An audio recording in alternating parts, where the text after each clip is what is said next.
Om Sri Sairam. Dear listeners, in this episode of Tapovanam, we present Chapter 14, Divine Miracles Beyond Boundaries. As extracted from the original book titled Tapovanam, Sri Sathya Sai Sathcharithra, written by Sri Jandayala Venkateshwara Shastri. Let us immerse ourselves in listening to the glory of the Lord. Sairam. Chapter 14, Divine Miracles Beyond Boundaries. Whoever you are mine. I will not give you up. Wherever you are near me. You cannot go beyond my reach, Baba. I pull the wires of this puppet show.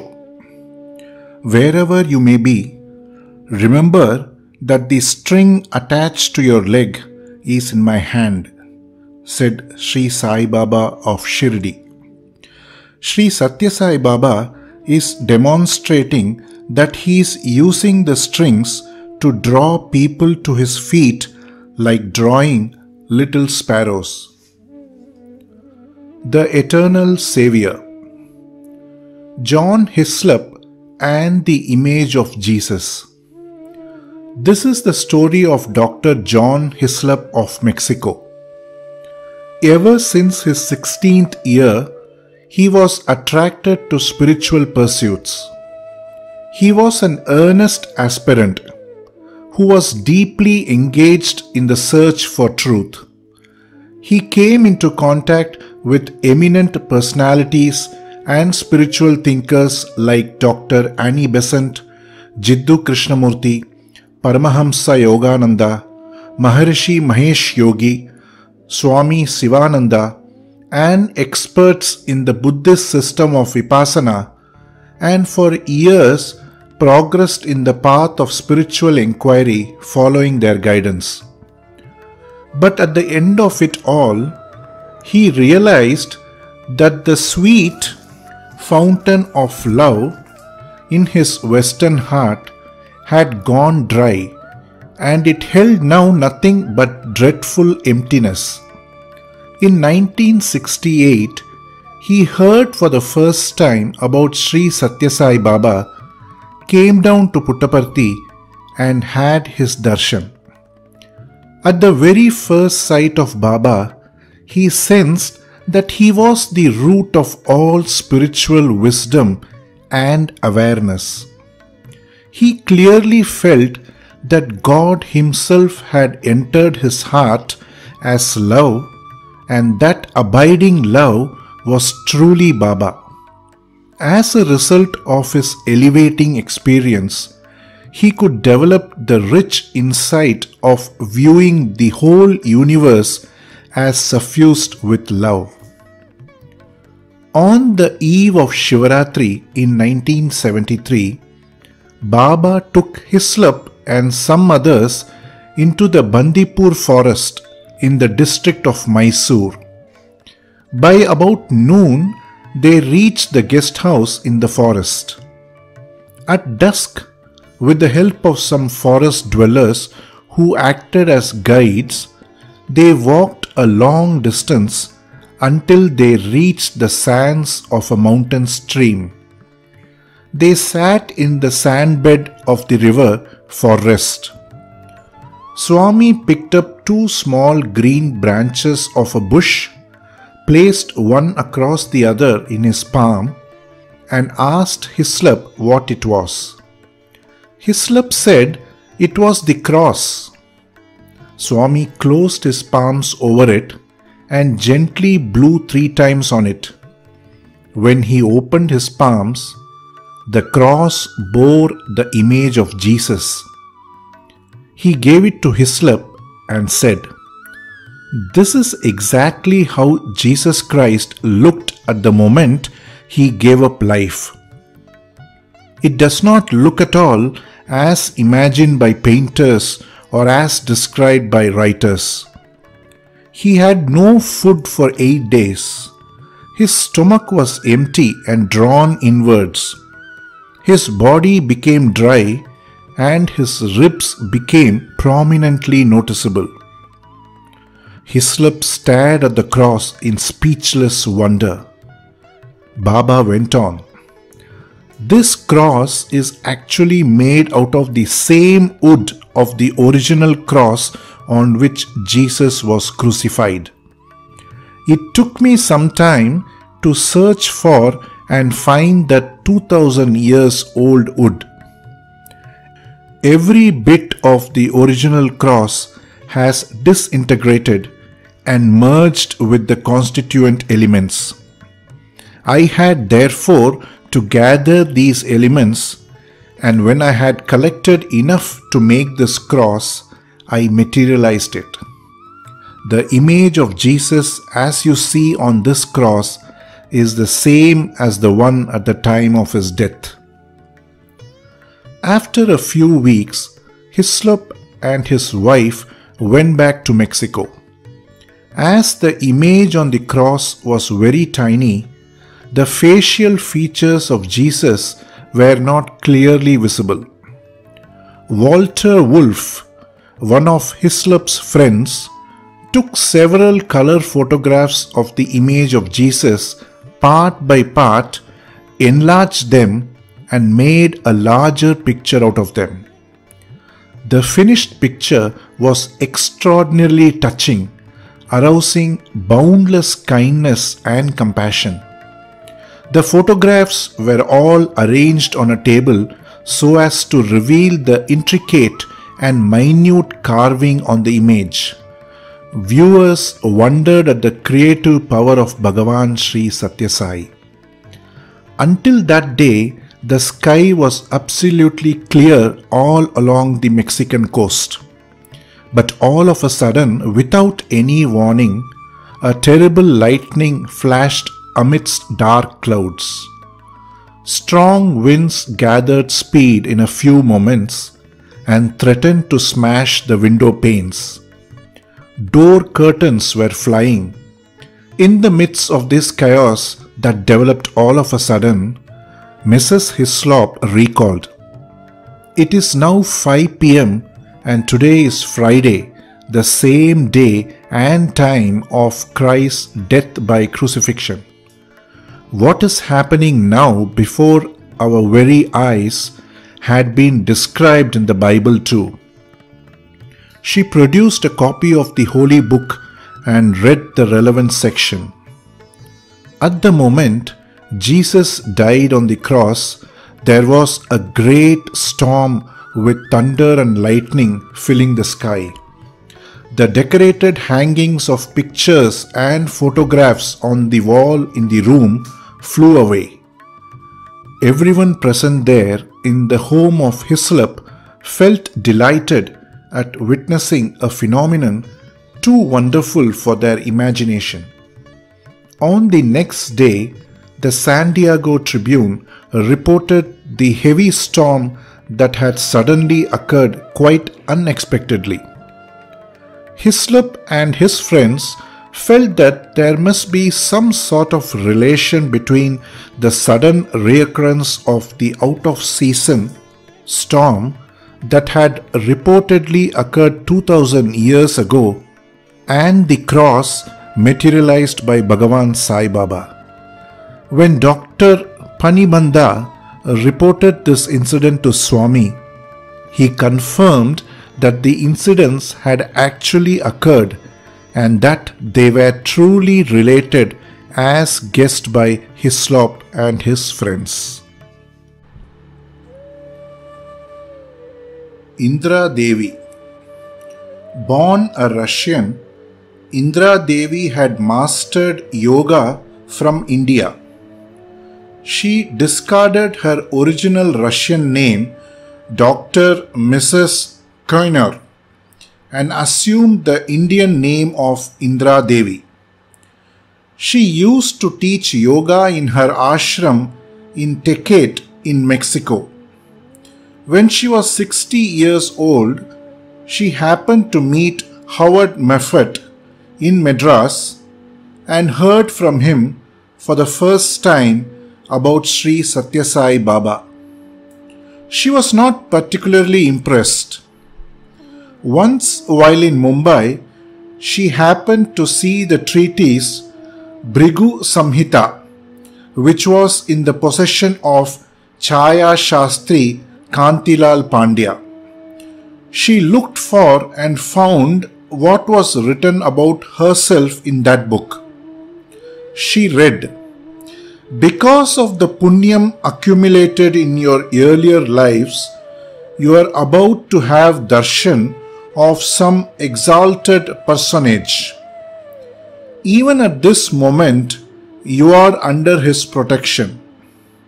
The account further clarified, exalted personage means God. In 1966, when she was in her 66th year, she had the darshan of Sri Sathya Sai for the first time. At the very first sight, she developed strong faith and belief in Swami's divinity. Swami gave her an interview and asked what would she desire to have. She did not ask him for worldly wealth or even salvation. She simply prayed, "Swami, please light up the spiritual lamp in my heart." Swami materialized and gave her a locket and vibhuti and assured her, "Whenever you need anything, ask me. Irrespective of the physical distance between us, I will hear your prayer. I will always be with you." There occurred once a vast fire in the Mexican mountains that destroyed thousands of houses and many acres of forests. It was feared that the conflagration might consume the Sai institutions in Mexico and the USA. Unable to withstand its fury, many people abandoned their homes and possessions and fled for their life. Traveling by car, they reached the top of a mountain and took refuge in a house. They spent 4 hours there praying to Sai Baba. The fire raged below them all around the mountain. After it died down at last, they returned fearing the worst. To their relief and surprise, they found that the Sai Nilayam of Indra Devi was unscathed, even though everything around it got completely gutted. The unscathed Nilayam, untouched by fire, stood in all its beauty and splendor. Even the white carpet in the prayer hall remained as beautiful as ever. They felt that Baba had personally stood guard at the place and safeguarded the Nilayam. At the precise time this daunting fire was raging, Indra Devi was in Chicago giving a discourse about Bhagavan Sri Sai Baba. She saw the ravage and severity of the fire on television. She also read in the newspapers that the fire had occurred quite close to her Sai Nilayam. But she was not at all worried. She thought, "It belongs to Bhagavan. He will do with it as he wishes. If it is his will that it should burn down, so it will." True to her steadfast faith, the institution remained absolutely safe. A few days later, she received an invitation from Baba to come over and inaugurate the Women's College in Anantapur. She came all the way from Mexico and participated in the celebrations. Before she left for Mexico, Bhagavan materialized for her a locket bearing the image of goddess Lakshmi. While giving it to her, he said, This is for your home. This will protect it. Hereafter, it will never be threatened by hazards of fire. When Indra Devi came to Puttaparthi, she organized yoga classes for the benefit of school children. Baba was pleased with her services. He materialized a diamond-studded ring for her. She had long ago given up wearing any jewelry. But she would wear this ring, she thought, provided it bore Swami's image. Swami sensed her thought. He took the ring back and gently blew on it. Immediately, it changed its form. Now it bore a small stone with Swami's image on it. Swami put it on her finger himself and said, "Whenever you wish, you can see me in this ring. Only you and nobody else can thus see me. When you look into this ring, you will find me exactly as I happen to be in India at that moment, and you can see what I am doing." Indra Devi was once in California. She looked into the ring and saw Baba sitting in a white car. She recorded a note in her diary. "Swami is traveling somewhere." On another occasion, she found Baba talking to devotees seated in front of him in a semicircle. The scene, she felt, was not of Prashanthi Nilayam. She noted that detail too in her diary. Sometime later, when she came to Prashanthi Nilayam, she checked up with Sri Kasturi about her two visions. He confirmed that the first one showed Swami while on tour. Indra Devi questioned, "But Swami's car is not white." Sri Kasturi clarified that at the time of her vision, Swami had indeed travelled by a white car. The second vision was also explained by Sri Kasturi. It happened in far-off Kerala. On 21st November 1970, in the course of the 4th All India Conference of the Office Bearers of Sri Sathya Sai Seva Samitis held in Prashanthi Nilayam, Indra Devi spoke in the presence of Bhagavan. In her speech, she referred to the above two incidents. Sri Kasturi quipped, "So you have been spying on Baba."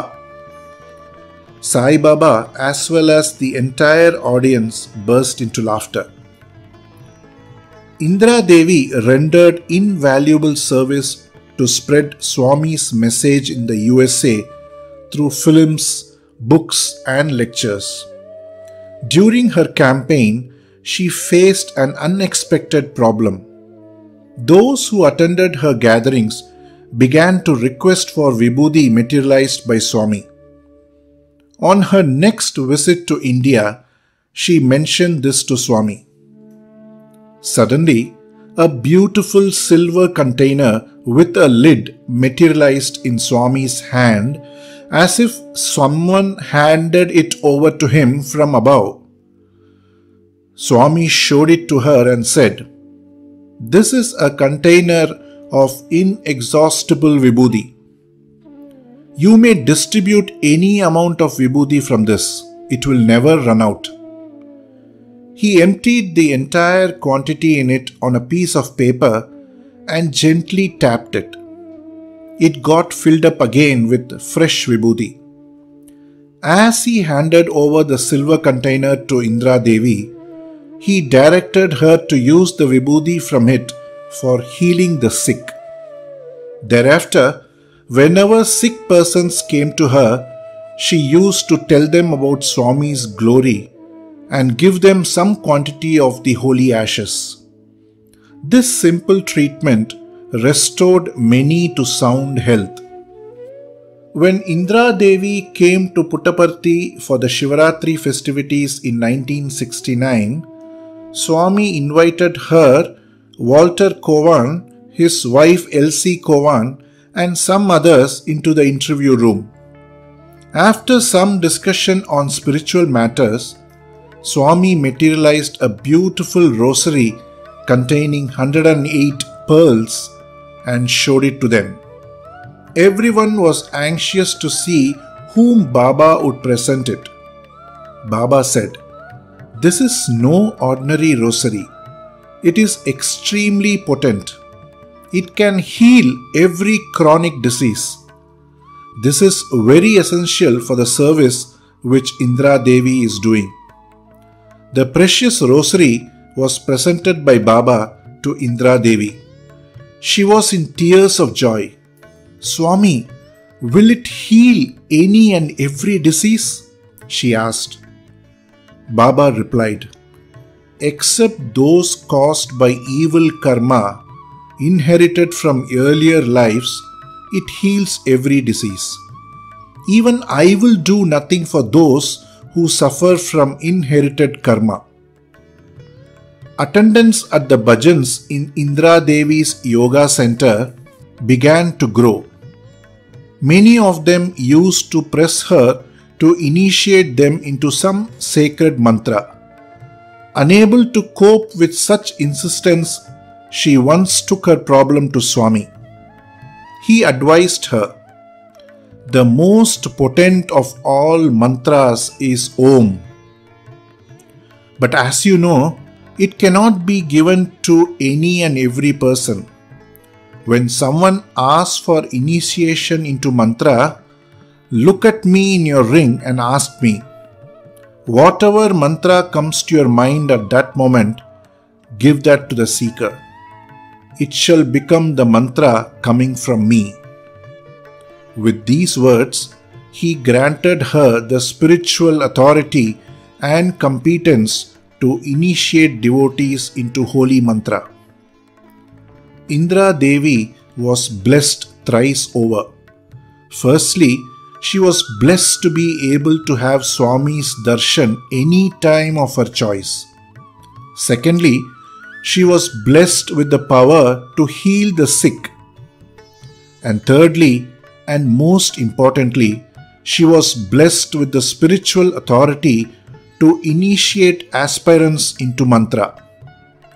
She could thus control the physical well-being as well as spiritual progress of devotees. And she had also the additional privilege of accessing Bhagavan at will on her spiritual internet, if we may so describe it. It is worthy of note that Swami has not granted even one of these three blessings to any other person. Dr. Frank Baranowski. Dr. Frank Baranowski was a professor of physics in the University of Arizona, USA. He acquired special skills in the Kirlian photography, biomagnetic field radiation photography, for photographing the multicolored aura of illumination that envelops every living being, including humans, with a special camera known as the Kirlian camera. The color, contrast, intensity, breadth and depth as well as brightness vary from person to person, and also with the bodily health and intellectual and spiritual level of the subject. While it may be about a foot deep for ordinary persons, it could extend to even 2 feet all around in the case of great thinkers, yogis, and spiritually evolved persons. This aura comprises luminosity of innumerable shades of color. When the person is quite healthy and cheerful, it will be white. When he is in a mood of affection, pity or compassion, it will be bluish. When the mood is of intense love, the color turns rosy. In anger and hatred, it becomes red. Moreover, this illumination is not ordinarily visible to the naked eye. 1 in a million might have the gift of seeing it. But with the Kirlian camera, the aura can be clearly photographed. In fact, even the changing mood of the subject can also be seen in such pictures. Dr. Baranowski used the Kirlian camera for taking photographs of auras of thousands of world leaders, kings, queens, holy persons, and religious heads. He did not come across any person with aura exceeding 2 to 2.5 feet in breadth. Dr. Baranowski had read some books about Baba in America. He heard about his divinity, but he did not form any firm faith in him. On the Christmas day of 1977, he happened to visit a certain home. Members of that family, being Sai devotees, were celebrating Christmas singing Sai bhajans. Not quite relishing it, he removed himself to a room on the upper floor, put out the light and went to bed. On a table in the room was standing a photograph of Sri Sathya Sai with an unlighted candle in front of it. Even as he was looking at it, there was a little crackling sound and the candle suddenly burst into flame. Nobody had come in. No one had lighted the candle. How did it get lighted? He was somewhat puzzled. And he was once again looked at the photograph and saw Swami smiling at him. The very next year, that is in 1978, Dr. Baranowski came to India to participate in a conference being held in Bangalore. He made use of that opportunity to travel all over the land and to photograph with his Kirlian camera hundreds of yogis and holy persons. In no case did the aura exceed 2 feet in breadth. One morning, he saw Swami for the first time in Whitefield early at 5 a.m. When he set eyes on Baba, he was stunned. The effulgence around Swami was beyond his wildest imagination. It extended beyond 40 feet. As devotees went on singing bhajans, it was spreading further and further, enveloping the whole building and the thousands of devotees gathered there. It was so bright that Baranowski looked all around him to check up whether it was caused by the numerous mercury vapor lamps around. As Swami moved, the shimmering envelope of luminescence also moved like a living, vibrant sheet. He concluded that it must be integral to Swami and must be emanating from him only. Summer classes were being conducted at that time, so Baranowski could watch Swami continuously for 3 to 4 days. One day, Swami called upon him to address the gathering. Baranowski described his unparalleled experience. "I am a scientist. I am basically a Christian, but my faith in that religion is not particularly intense. By means of this Kirlian camera, I investigated 15,000 eminent persons in every walk of life all over the world. But here, I have discovered something I never met with anywhere else. The illumination radiated by Baba is of a spectacular rosy color, which is characteristic of the most intense, the deepest, and the most selfless love. What is also unique is that his aura spreads and submerges not merely this audience hall, but far beyond, as far as I can see, like a flood of light. It is engulfing everything. This rosy luminescence is also displaying silver and gold streaks, intensely bright and perfectly clear. Here is a fantastic spectacle which I have never encountered till now. Swami is the full embodiment of love, Sampurna Prema Murti. When Swami comes near us and touches us, that effulgence is flowing into us also. We are getting immersed in that mighty stream of ethereal glow. Swami is the walking personification of love. As I am speaking here, you will notice that my body is shivering. Don't you see? But this shiver is not because of fear. The suprahuman aura that surrounds him in indescribable glory is so moving that my body is shivering uncontrollably. Swami materialized a diamond ring and gave it to Dr. Baranowski. He also gave him the much sought after interview.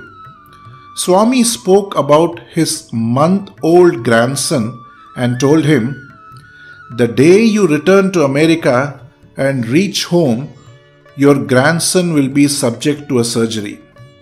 Don't worry, the operation will be successful. The baby will be restored to complete health." Swami told all this on his own. Dr. Baranowski made no mention of the baby at all. However, he did not pay much heed to Baba's words about the child. He was aware that doctors had said that the operation could be performed years later after the baby grew up. He was therefore surprised to learn on reaching home that the baby had indeed been operated upon that very day. The doctor who performed the operation was an Indian.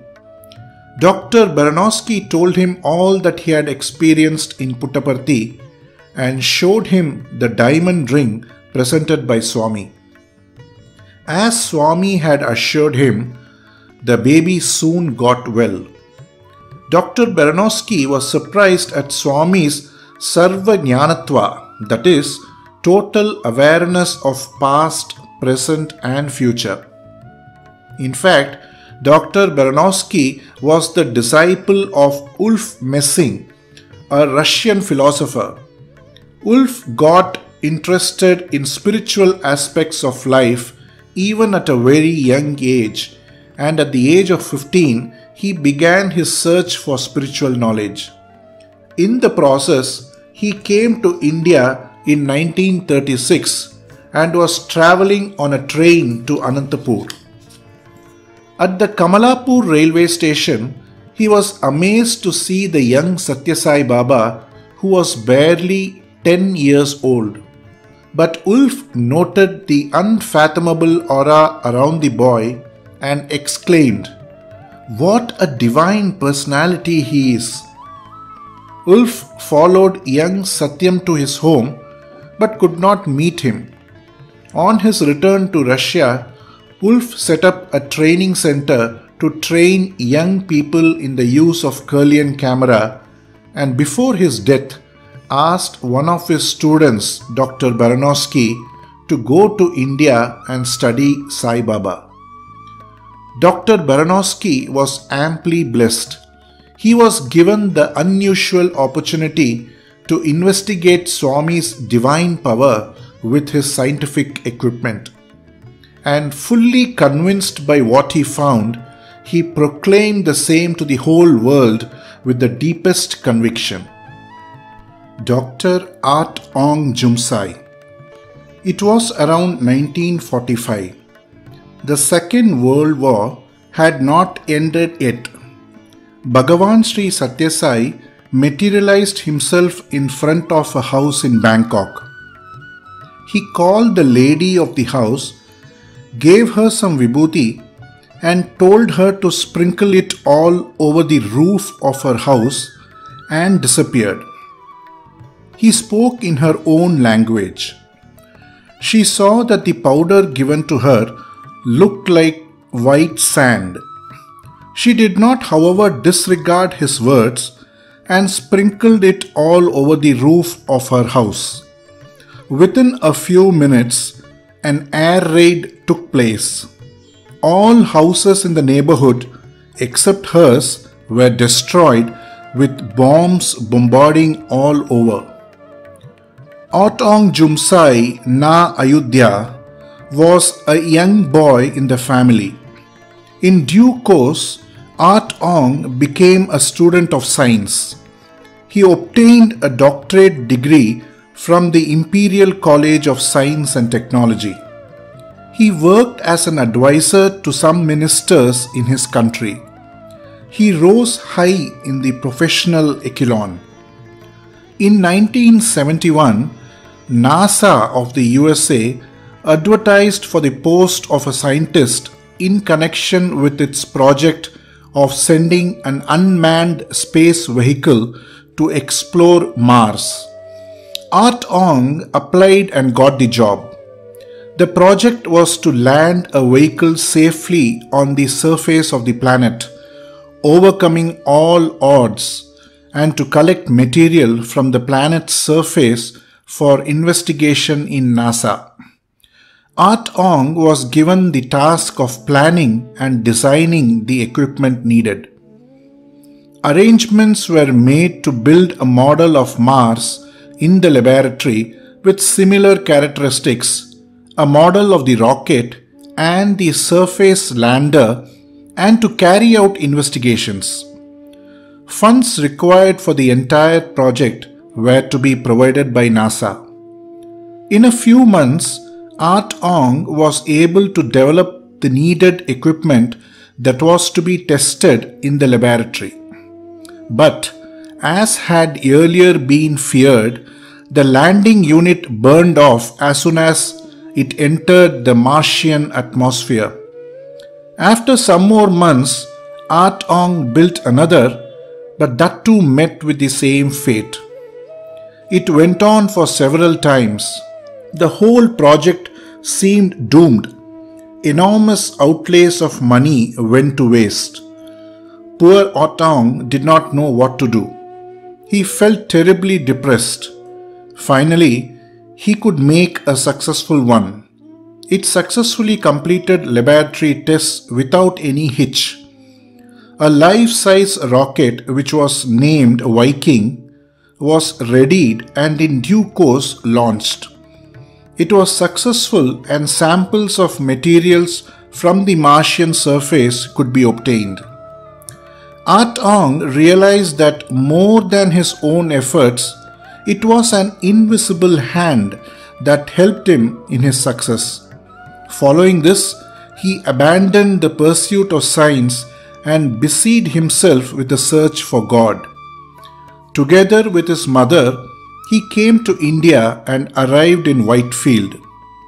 Bhagavan asked Otong to work in the Sathya Sai organizations and spread spiritual education linked to human values. Soon enough, some dramatic events happened. Otong was totally engrossed in Swami's activities. He had no time to look after his own factory in Bangkok. One day, the security guard was sleeping in his room at its entrance. He had bolted the door from inside, but despite that, Bhagavan Sri Sathya Sai entered the room, woke him up and bade him to attend to his duty properly. He spoke in the Thai language. The guard, who understood his instructions well enough, could not imagine how the stranger could enter the room even though its door had been bolted from inside. Next day too, the same thing happened. When the head of the factory, Otong, arrived, the security guard told him everything that happened, apologized for his lapse, and added that the whole incident was quite baffling and inexplicable. He then noticed the decorated photograph of Bhagavan Sri Sathya Sai in Otong's room. He told his master that it was this same person who entered the guard room in the night and alerted him. A few days later, Tong arrived at Prashanthi Nilayam. Bhagavan was giving a discourse on the need for linking educational systems with human values. In the middle of his discourse, he invited Tong to the dais and to speak. In his talk, Tong described his great experiences and how Swami has been kind to him with his loving care and affection. From that day onwards, Dr. Atong Jumsai, the distinguished scientist, has been fulfilling himself through serving the divine mission of Bhagavan, disseminating the nectar-sweet spiritual precepts of Swami in the West with renewed dedication and with stronger faith. In 1998, Dr. Atong started the Institute of Sathya Sai Education in Bangkok to propagate the ideas of Sri Sathya Sai education in human values.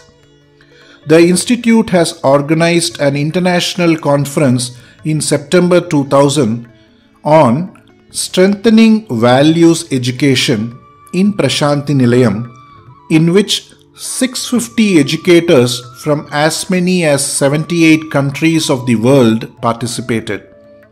Swami blessed several participants not only with valuable diamond rings but also with several inspiring addresses.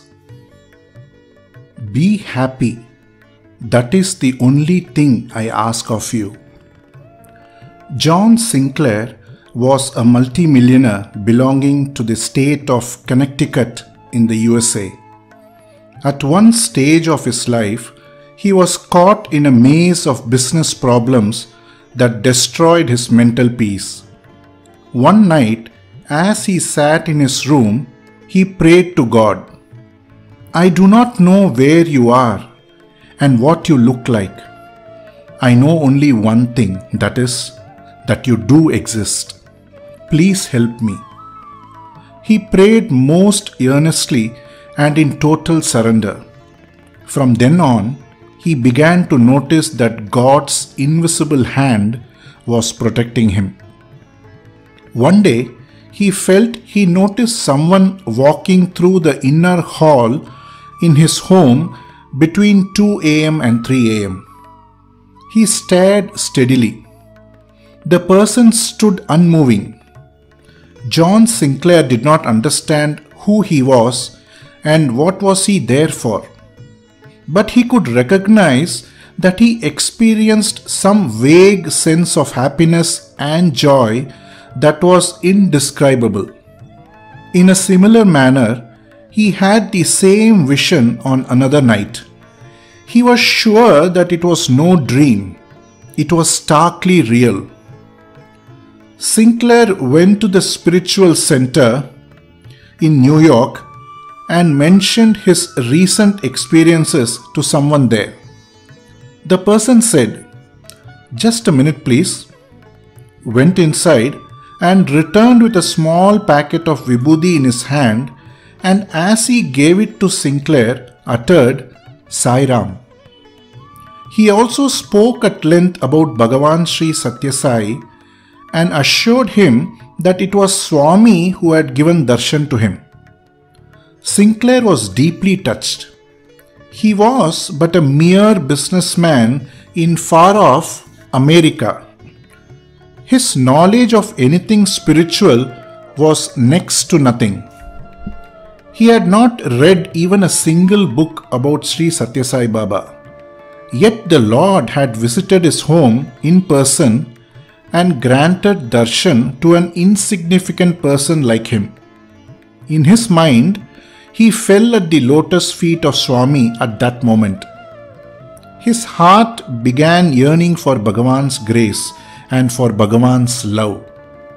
Very soon it grew and assumed unbearable intensity. As a consequence of that unbearable yearning to Baba, and also Baba's compassion, Sinclair set off for Prashanthi Nilayam. On arrival, Swami invited him into the interview room and said, I came twice to you." Sinclair stared at Swami in bewilderment. Swami continued, "I have done a lot for you. I have given plenty to you. Even then you have no peace. Why don't you do something for Swami?" When he heard Swami's words, Sinclair was prepared to give whatever Swami asked for. He said, "Surely, Swami, most certainly." Swami smilingly told him, "Be happy always. That is the only thing I ask of you." Sinclair was stunned to hear what Swami desired of him. Nothing but his own well-being. Speaking in the magnificent Purnachandra Auditorium on the auspicious Guru Purnima day in 1993, Sinclair said, "When I was a young boy being brought up as a Christian, I used to feel miserable that I was born 2000 years after the departure of Jesus Christ. Someone has truly heard my cry of agony. Here is sitting that very God who had sent Jesus to us." Sinclair also recounted a couple of miraculous incidents. A few months before my arrival in Prashanti Nilayam, I had to make a business trip to another place. I told my wife that I would pilot my helicopter myself. She tried to dissuade me. "Your mind is very much distracted nowadays because of your business problems. Why don't you engage a professional pilot?"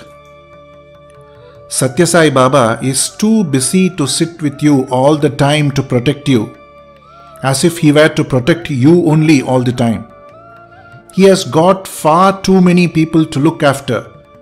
Why do you waste his precious time? I told her, "I am a qualified A-class pilot. Why do you doubt my flying skills?" I piloted my own helicopter. But as feared by my wife, the engine of the helicopter failed on the way. The hydraulic system gave way. I lost control of the craft and I knew that death was certain. I pulled out Swami's photo from my pocket and looked at it. The next moment, I found Swami right in the helicopter. He piloted it skillfully and landed it safely on the flank of a hill. He opened the side door, pulled me out carefully, pushed the helicopter away and disappeared. That is how Bhagavan has been saving me time after time, drawing me closer and closer to his lotus feet. I will now describe to you a more astonishing incident. That woman who is sitting in the front row here in this gathering is Marlene Sinclair. She is an expert horse rider. She acquired a fine horse and rode it and also trained it for competitions. Once she was riding fast in the riding course and tried to clear a high wall. Unfortunately, the legs of the horse hit against the wall. The girl was thrown off her saddle and her head dashed against the ground, and the 1,800-pound heavy horse landed on her. It took a full 45 minutes before the girl was admitted in the emergency ward of a hospital. I got the message on phone and rushed there. I took out the small packet of vibhuti from my pocket, and as I applied it to the wounds on her face, I said, "This is just like the holy water of Christianity." I also put a little quantity in her mouth. When I went to see her on the next day, there was not a single wound on her face. 3 months later, she has fully recovered and resumed riding. But the story does not end here. In the interview room, Swami looked at Marlene and asked, "Did I not rescue you from paralysis?" She said, "Yes, Swami, yes, you did." After the interview, I asked Marlene, "What is it that Swami asked you and what did you answer him?" She then told me, On that day of my accident, I lost an eye. When the horse landed heavily on me, I was paralyzed on one side. As I lay in the rain helpless, a person stood by my side watching me. When I was being taken by ambulance to the hospital, he was by my side in the vehicle. In the emergency ward too, he was by my side all the time. He also kept vigil constantly on me throughout the night at the hospital. That person is none else but this Sai Baba. He made my eye all right, and he healed my paralysis too. Only then did he move out of the hospital. Even though this incident happened several years ago, I did not know about it at all until the conversation began between Baba and her in the interview room. This is an excellent instance to show that Swami is much more intimate than even one's mother and father. My Swami, I have full faith in you. I totally surrender myself at your feet, concluded Sinclair. Jagadisan. He was working as Deputy Director General in the Industrial Development Authority, Government of Malaysia. Whenever he spoke about Swami, he used to be contemptuous, malicious, and wild-tongued in criticizing him. His name is Jagadisan. Once it so happened that Jagadisan went to the home of his mother-in-law. He saw Swami's photograph in her room. He was virulent in his condemnation of Swami. For 2 long hours, he railed and ranted and finally said to the picture, "If you really possess all those divine powers as claimed by these people, show me proof thereof. Only then will I believe these fairy tales." He did not realize that he had literally thrown a challenge to Bhagavan Baba. No sooner had he said these words than Vibhuti appeared on that photograph, the picture that had provoked his ire. He felt as if lightning had struck him. He realized that in this world of scientific thought, there was something transcending science, something incomprehensible to science. 4 months later, Jagadisan visited India and travelled to Prashanti Nilayam. In the audience hall, Swami neared him and gently moved his loving lips. Malaysia? Surprised and wondering how Swami knew that he came from Malaysia, he answered, "Yes, sir." Swami invited him into the interview room. Jagadisan was now 32, but somehow felt as if he was a boy of 7 sitting with his father. The fatherly affection and love of Swami melted his heart. Copious tears flowed down his cheeks. He had believed in Swami only for a mere 4 months now. Earlier to that, he had nothing but utter contempt for him. His vileness during that dark period was hanging heavy in his heart, and he could no longer hide his misery. He decided to make a clean breast of it. "Swami," he cried, "please forgive me. Till 4 months ago, I had never believed in you." Bhagavan shook his index finger from left to right and again to left and smilingly said, "Ha ha! You were not a mere non-believer. You strongly opposed. You were a strong opposition." Jagadisan collapsed in grief and shame. He fell at Baba's lotus feet and began literally weeping. Swami held his shoulder and slowly raised him. "Don't cry, Bangaru. Don't cry. Swami knows everything." Nowadays, at Swami's suggestion, he is functioning as the central coordinator for the Sathya Sai organizations in the East and fulfilling his destiny in the service of the Sai spiritual mission. Mala, Wikshapa, Avarna.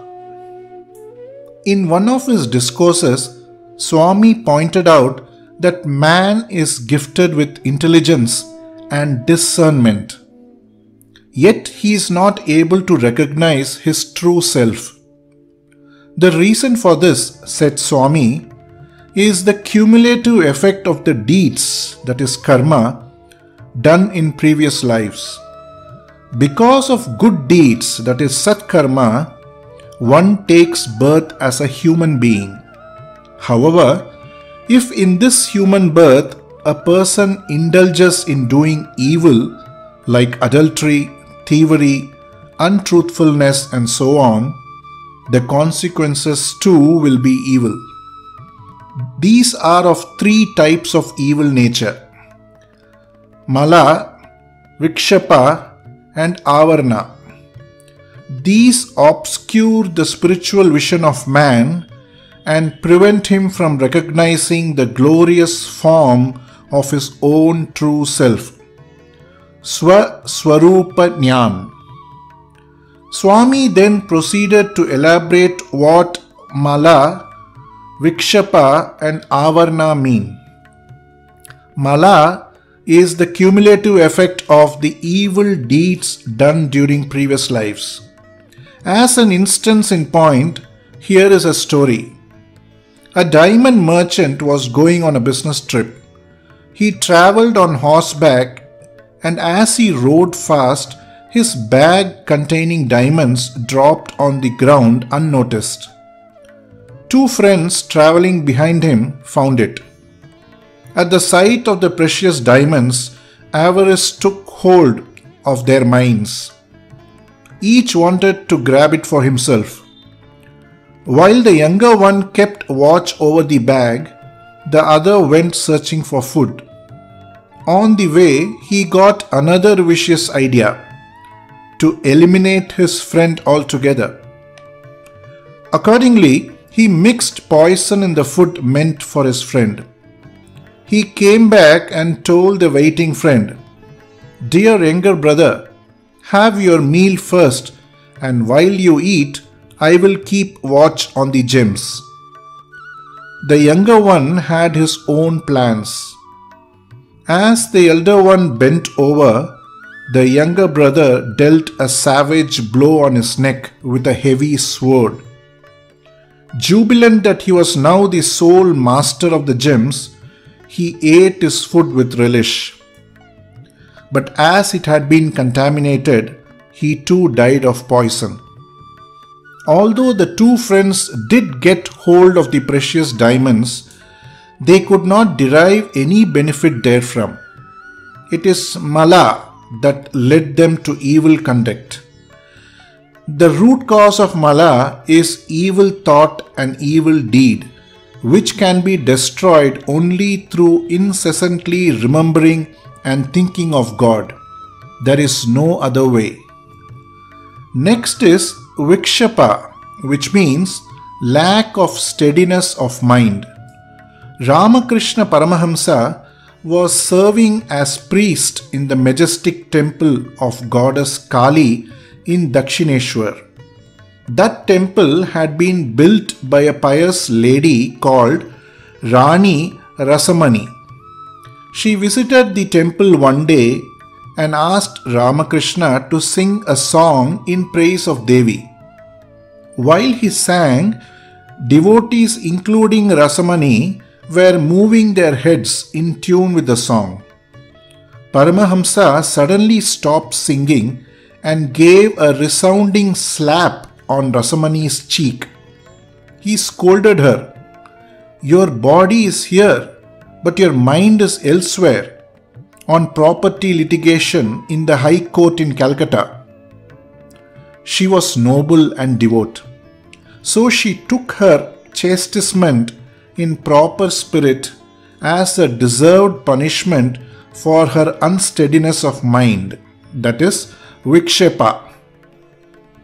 To distance mind from Wikshapa, there is only one way: relentless practice of concentration and single-mindedness.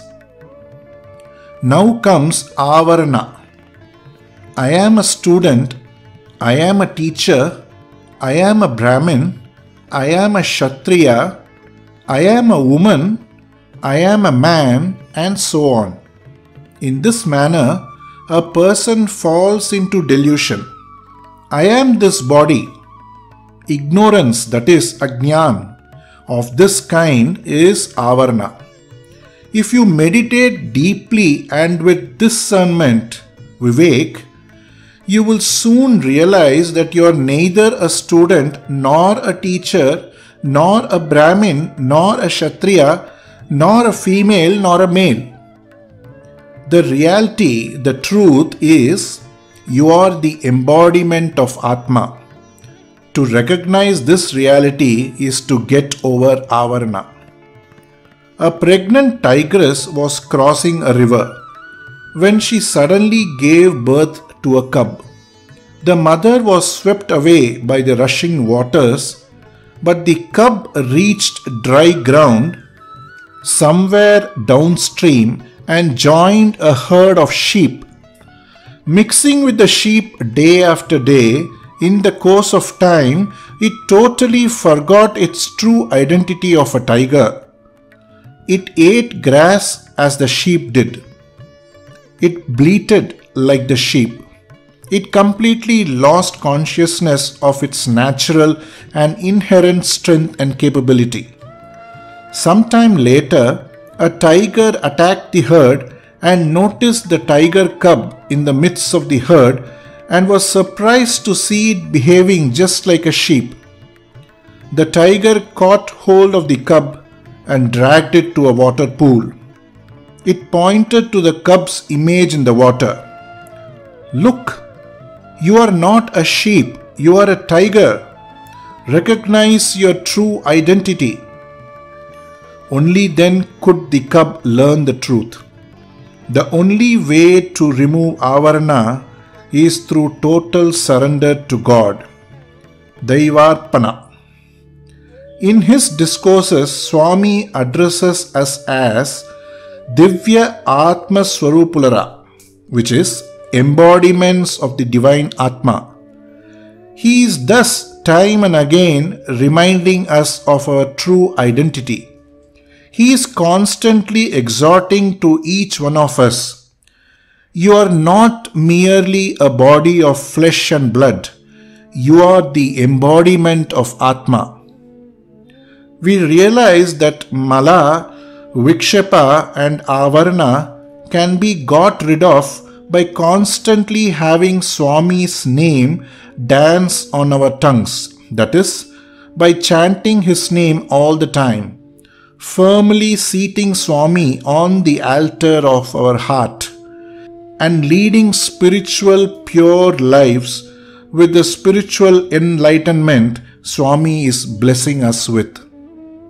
Humble homage to the lotus feet of Bhagavan Sri Sathya Sai. Om Sri Sathya Sai Parabrahmane Namaha. Shanti Shanti Shanti.